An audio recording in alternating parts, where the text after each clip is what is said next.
আমার লোক। আরে নিশা কাকু, আপনি কেমন আছেন? ভালো। এতদিন পর বুঝি মায়ের কথা মনে পড়লো, তাই না?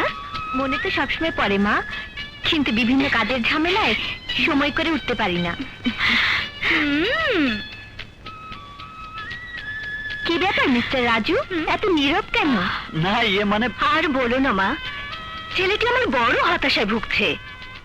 এত হতাশ হলে চলবে কেমন করে? আরে এসব বাদ দাও, কি জন্য এসেছো তাও? আপু আর কি বলবে, আপু তো আমাদেরকে দেখতে এসেছে। তুই বড় বেশি কথা বলিস। দেখো পড়তে বস।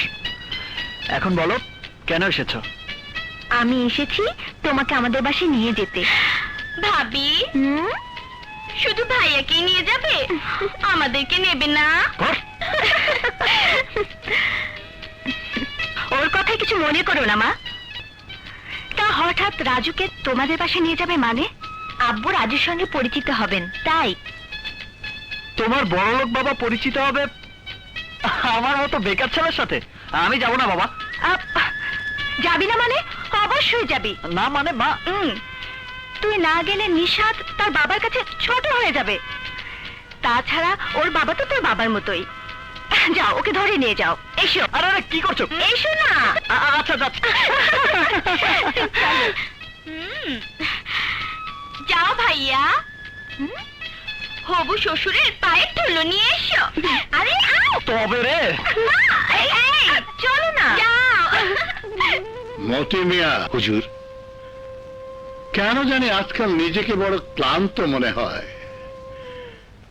জীবনের শেষ প্রান্তে এসে দাঁড়িয়ে মা মরা মেয়েটাকে একটা ভালো ছেলের হাতে তুলে দিতে পারলে তোমাকে নিয়ে হজ করে এসে বাকি জীবনটা আল্লাহ আল্লাহ করে কাটিয়ে দিতাম। হুজুর, আপনি অযথাই ভাবছেন। মামুনি বড় হয়েছে, নিজের জীবন সম্পর্কে ভাবতে শিখেছে। আব্বু এসো। রাজু, আব্বু তুমি যার সাথে পরিচিত হতে চেয়েছিলে এই সেই রাজু। রাজু আমার আব্বু। আসসালামু আলাইকুম। ওয়ালাইকুম আসসালাম। মতি মিয়া তুমি যাও। আচ্ছা হুজুর। নিশাদ মামনি, তুমি আমাদের জন্য চা নাস্তার ব্যবস্থা করো, আমি ততক্ষণে রাজুর সঙ্গে আলাপ করি। ওকে আব্বু।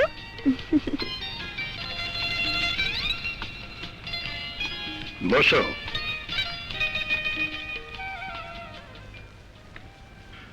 বাসায় কে কে আছেন? মা আর একমাত্র ছোট বোন। তোমার প্রফেশন, এখন কি করছো? লেখাপড়া শেষ করে চাকরির জন্য চেষ্টা করছে, কিন্তু এখনো কিছু হয়ে ওঠেনি। তাহলে সংসার চলছে কিভাবে? মা প্রফেসরি করে কোনো মতো সংসার চাল। ও, তার মানে গরিব।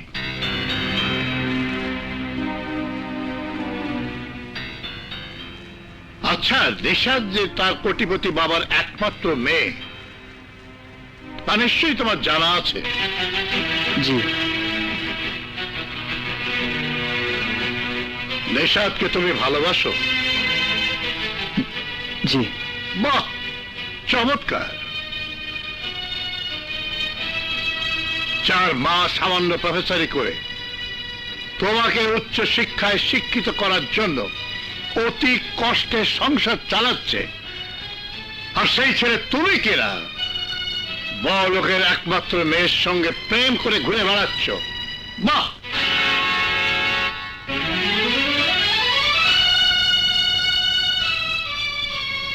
তোমাদের মতো ছেলেরা বেকারত্বের হাত থেকে মুক্তি পাওয়ার জন্য চাকরির সন্ধান না করে বড়লোক হওয়ার লোভে অর্থ সম্পদশালী মেয়েকে প্রেমের ফাঁদে ফেলে বড়লোক হওয়ার স্বপ্ন দেখো। চৌধুরী সাহেব, আপনি ভুল বলছেন। আমি অর্থ প্রতিপত্তির লোভে আপনার মেয়েকে ভালোবাসিনি।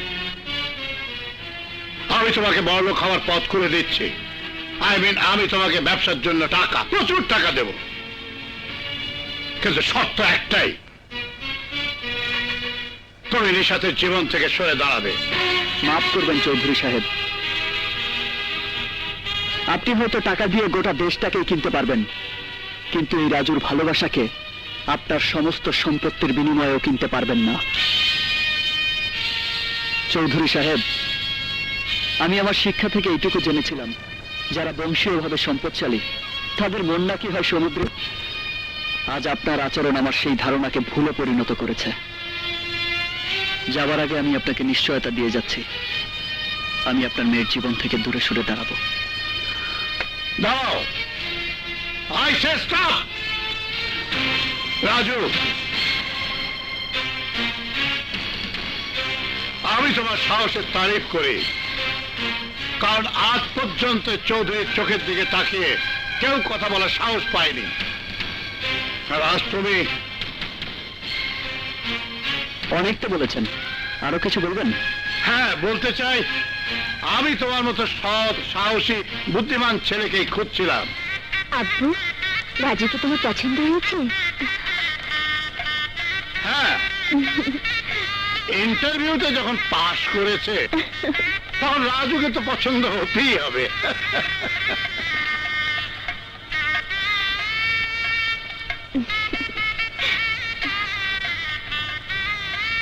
মতি মিয়া, হুজুর,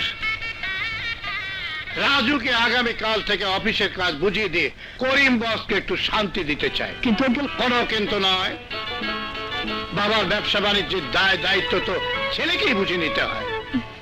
তাছাড়া নিশাদ দেশের বাইরে গেলে আমাকে কে দেখবে? ঠিক আছে, তোমার ছেলে হতে আপত্তি থাকলে আব্বুকে সরাসরি বলে দাও। রাজুর আপত্তি থাকবে মানে? ওকে পারতেই হবে। এখন থেকে না পারলে ভবিষ্যতে কি করবে? তাছাড়া আমি তো রাজুকে অনুগ্রহ করছি না, বরং রাজু যদি অনুগ্রহ করে। হ্যাঁ, আপনি কি বলছেন? আপনি আমার গুরুজন, আপনার আদেশ আমার শিরোধার্য। সদাগর, সমুদ্রপথ বন্ধ হয়ে গেছে, কিন্তু আকাশপথ আমাদের জন্য খোলা রয়েছে। তাই বিমানে মিস্টার ওয়াংচু 5 কোটি টাকার স্বর্ণ নিয়ে আজই বাংলাদেশ আসবে। আমাদের প্রতি কি নির্দেশ আছে লিডার? তোরা এয়ারপোর্ট থেকে তাকে রিসিভ করে সাবধানে আমার হেডকোয়ার্টারে নিয়ে আসবি। ওকে? ওকে। ওকে লিডার। হ্যালো, বল, কেন ডেকেছিস? একটা জরুরি কাজেই তোকে বাসায় ডেকেছি। বেশ করেছিস। তা ছেলেটি কে? এ হচ্ছে হাসিবুল ইসলাম রাজু। রাজু, ইনি হচ্ছেন আমার বন্ধু, মামুন অ্যান্ড করিম গ্রুপের পার্টনার মিস্টার করিম বক্স। আসসালামু আলাইকুম। ওয়ালাইকুম আসসালাম। বক্স, আমি কোম্পানির কোনো কাজে তোকে সহযোগিতা করতে পারি না। আমি কি কোনোদিন তোর সাহায্য সহযোগিতা চেয়েছি? তবু এই কোম্পানিতে আমার একজন প্রতিনিধি দরকার, যে আমার পক্ষ হয়ে তোর পরিশ্রমে শেয়ার করবে। প্রতিনিধিটি নিশ্চয়ই তোর এই রাজু। That's true. তোর আপত্তি না থাকলে আমার অফিসিয়াল সব কাজকর্ম ওকে বুঝিয়ে this. Raju on behalf of me আমার চেম্বারে বসে ওর যোগ্যতা প্রমাণ করে তোকে সন্তুষ্ট করতে পারবে। ওয়েল, তুই যদি রাজুর প্রতি খুশি থাকিস তাহলে আমিও খুশি। কারেক্ট। তোর কাছ থেকে আমি এরকমই জবাব আশা করেছিলাম বন্ধু। তাহলে রাজু, আগামীকাল সকাল থেকে তুমি আমার চেম্বারে বসে কাজকর্ম শুরু করে দাও। আমাকে পাহারা দেবার চোখ এই দুনিয়ায় কারও নেই।